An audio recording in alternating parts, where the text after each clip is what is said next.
Bonjour les enfants.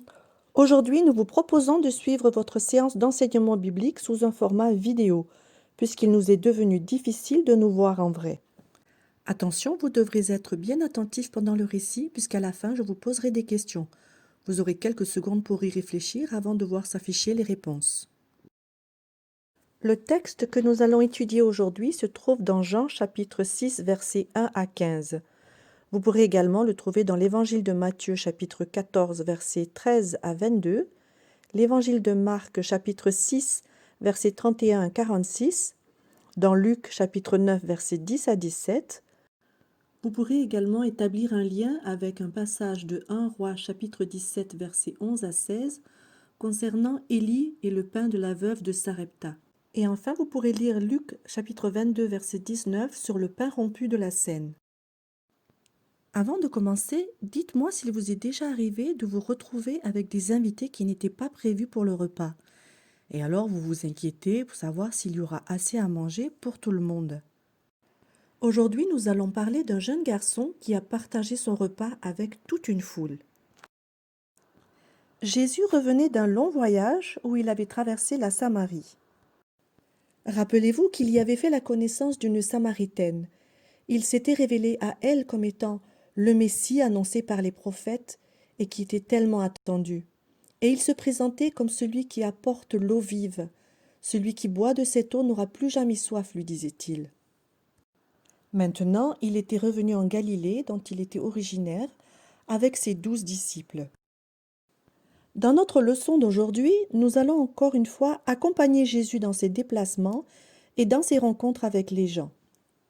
Il avait déjà commencé son ministère en tant qu'envoyé de Dieu. Il passait beaucoup de temps sur la montagne à enseigner des foules sur ce qu'est le royaume de Dieu. Ce jour-là, il avait cherché à s'isoler un peu de la foule.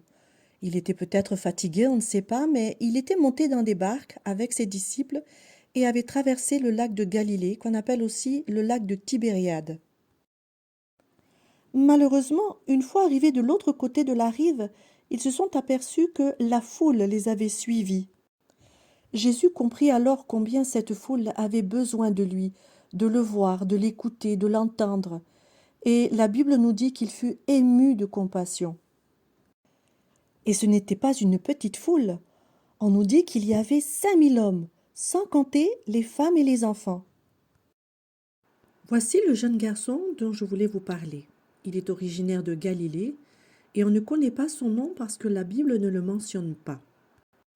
Aujourd'hui, il a décidé de sortir pour écouter cet homme dont tout le monde parle et qui s'appelle Jésus. Et ça tombe bien parce que quelqu'un lui a préparé un bon pique-nique pour midi. Un petit panier rempli de 5 pains d'orge et 2 poissons. Notre jeune garçon avait réussi à se faufiler au milieu de la foule et s'était trouvé une bonne place pour s'asseoir, pas trop loin de Jésus et de la mer. De là, il pouvait très bien entendre Jésus et voir tout ce qui se passait. Plusieurs personnes avaient amené avec eux des amis qui étaient malades. Eux aussi avaient entendu dire que Jésus était revêtu de la puissance de Dieu et était capable de guérir toutes sortes de maladies. Il y avait des boiteux totalement infirmes depuis des années. Maintenant qu'on les avait amenés à Jésus, ils sentaient leurs jambes retrouver leur vigueur. Ils étaient guéris et pouvaient même sauter, courir de partout en louant Dieu. Comme notre jeune garçon partageait leur joie de pouvoir enfin marcher sur leurs 2 jambes. Il y avait aussi des aveugles de naissance pour qui Jésus a prié, et ils ont pu voir pour la première fois de leur vie, et eux aussi louaient également Dieu, comme ils étaient heureux. En entendant Jésus parler du royaume de Dieu, de nombreuses personnes se sont rendues compte que leur vie était très éloignée de ce que voulait Dieu pour les hommes. Et alors ils ont voulu demander pardon pour leurs péchés. Ceux qui avaient commis des choses mauvaises contre leurs amis, leur famille, leurs voisins ou leurs proches ont voulu également se réconcilier entre eux. Jésus avait commencé à enseigner les gens depuis le matin jusque dans l'après-midi. Du coup, le jeune garçon n'avait même pas eu le temps de prendre le repas qu'on lui avait préparé dans son panier. Et en fait, personne n'avait pensé qu'il était nécessaire de manger à midi pour reprendre des forces. Vers la fin de la journée, le soleil a commencé à descendre sur l'horizon Et bientôt la nuit allait tomber. Il s'était passé tellement de choses extraordinaires, mais personne ne voulait rentrer chez eux. Par contre, ça ne veut pas dire qu'ils n'avaient pas faim, au contraire. Tout le monde sentait bien à présent la fatigue et la faim les tiraillait. Voyant cela, Jésus s'adressa à Philippe et lui dit: Où achèterons-nous du pain pour que tous ces gens aient à manger? Il disait ça pour l'éprouver car il savait bien ce qu'il allait faire.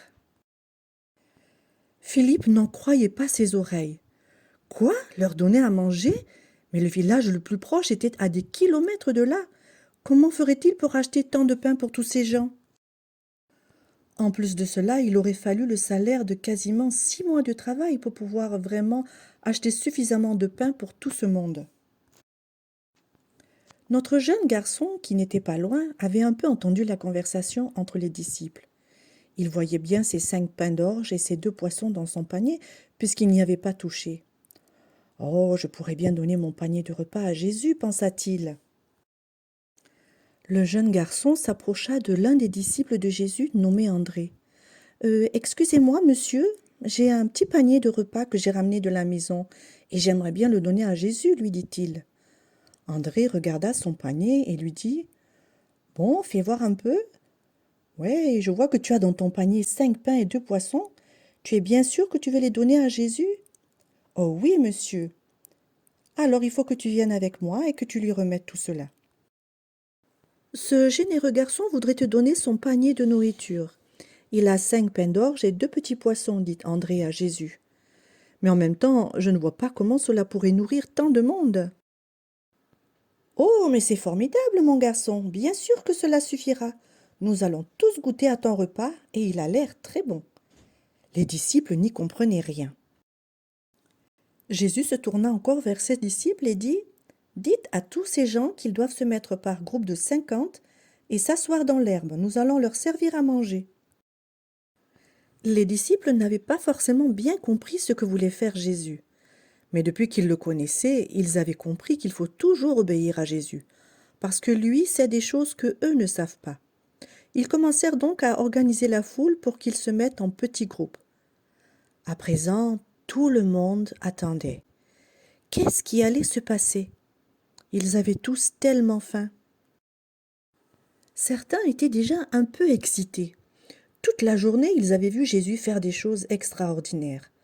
À présent, ils étaient impatients de voir comment Jésus arriverait à nourrir toute cette foule de gens avec seulement 5 pains d'orge et 2 petits poissons. Oui, d'accord, j'avoue, ce jeune garçon est tout à fait généreux de vouloir partager son repas, se disaient les autres. Mais quand même, ça ne pourra jamais suffire pour nous tous. Une fois que tout le monde était installé comme on le leur avait demandé, on entendit un grand silence, et tous les regards étaient fixés sur Jésus. Jésus prit les 5 pains et les 2 poissons dans ses mains, il les leva au ciel bien haut, et rendit grâce à Dieu tout en bénissant le repas. Nous te louons, Seigneur notre Dieu, Roi du monde, toi qui envoies le pain sur la terre. Ensuite, il partagea les aliments en morceaux plus petits et en donna une partie à chacun de ses disciples.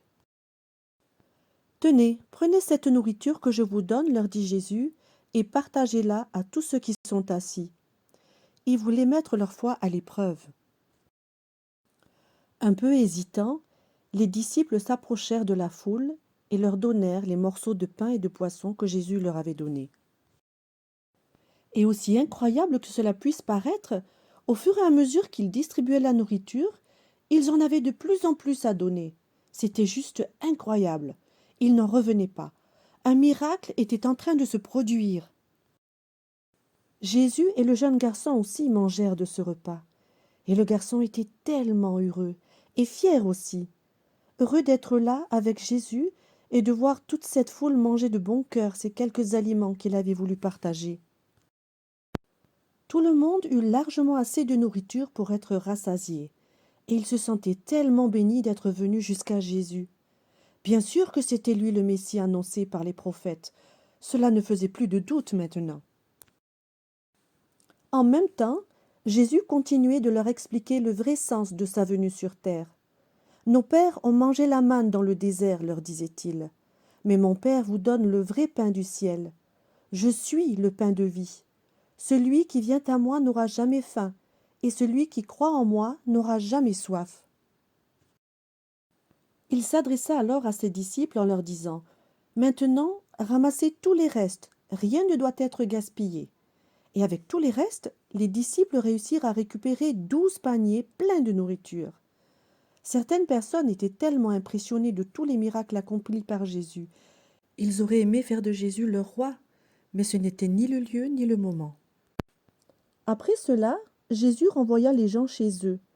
Il demanda aussi aux disciples de reprendre leur barque de pêcheurs et de traverser le lac de Galilée pour retourner sur l'autre rive.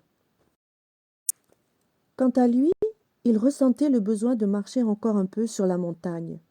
Cette journée avait été longue et fatigante, mais tellement riche d'émotions. Il voulait surtout passer du temps seul, dans la prière, avec son Père qui est dans les cieux. Le jeune garçon, quant à lui, rentra à la maison le cœur léger. Avec tout ce qu'il avait vu et entendu aujourd'hui, mais qu'est-ce qu'il en avait des choses à raconter à sa famille. Ah non, il n'était pas près de l'oublier cette journée. Alors, les enfants, le récit est maintenant terminé. Mais qu'est-ce que nous devons retenir de tout cela? Tout d'abord, nous pouvons nous rappeler que Jésus n'était pas un homme ordinaire, mais bien le Fils de Dieu, et qu'il est capable de faire des choses extraordinaires, des choses qu'on n'ose même pas imaginer.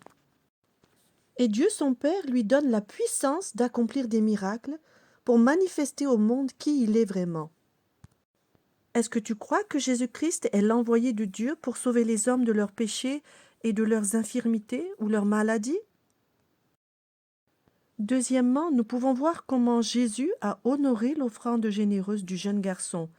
Il n'a pas hésité à donner toute la nourriture qu'il avait pour la partager avec les autres. Est-ce que toi aussi tu es prêt à abandonner ce qui est important pour toi pour pouvoir le partager avec les autres? Troisièmement, Jésus prend plaisir à associer ses disciples à l'accomplissement d'un miracle. De même, Dieu prend plaisir à nous associer à son œuvre pour témoigner au monde qui il est. Et puis surtout, es-tu prêt à accepter Jésus comme le pain de vie, c'est-à-dire celui qui est notre nourriture quotidienne, en étudiant sa parole, ses enseignements, et en se rappelant aussi comment il a vécu au milieu des hommes pour nous donner un exemple à suivre? À présent, nous allons passer aux questions pour voir ce que vous avez compris et retenu. Première question, dans quelle contrée se trouvait Jésus dans ce récit? Oui, Jésus était de retour dans la contrée de Galilée, dont il est originaire. Deuxième question, quel genre de personnes venaient voir et écouter Jésus?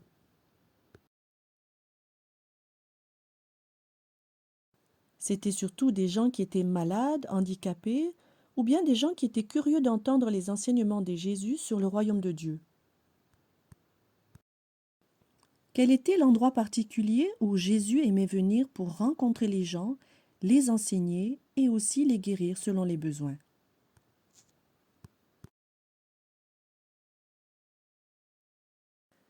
Il venait souvent sur la montagne, le long du lac de Galilée ou le lac de Tibériade.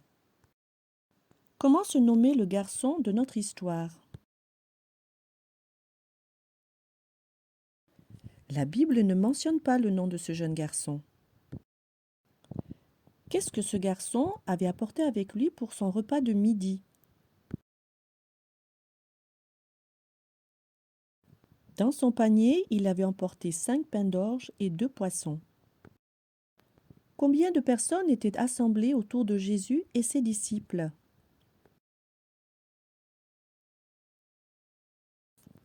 Il y avait au moins 5000 personnes, et c'est sans compter les femmes et les enfants. Pourquoi les disciples de Jésus pensaient-ils que c'était trop compliqué de donner à manger à tous ces gens? Tout d'abord parce qu'ils se trouvaient assez loin du village le plus proche et des commerces. Et en plus, vu la foule, il aurait fallu disposer d'une grosse somme d'argent pour financer autant de nourriture. Quelle qualité peut-on reconnaître dans ce jeune garçon quand il a accepté de partager son repas? Il a fait preuve d'une grande générosité. Comment les disciples devaient-ils organiser la foule des gens avant de leur distribuer à manger? Jésus leur avait demandé de les disposer par groupe de 50. Qu'a fait Jésus avant de commencer la distribution des aliments? Il a prié pour le repas, il a rendu grâce. Au final, qui a distribué les aliments à la foule? Chaque disciple a reçu une certaine quantité de nourriture pour la distribuer à la foule. Pourquoi Jésus a-t-il demandé aux disciples de ramasser les miettes à la fin du repas? On a pu voir à ce moment-là que la quantité de nourriture multipliée était même supérieure aux besoins des gens. Et en plus, il faut éviter le gaspillage. Combien de paniers ont-ils ramassé déjà? Les disciples ont réussi à récupérer au moins 12 paniers des restes de nourriture.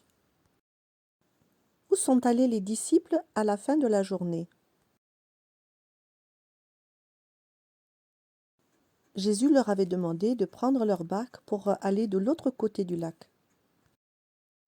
Voilà les enfants, notre temps d'étude est maintenant terminé.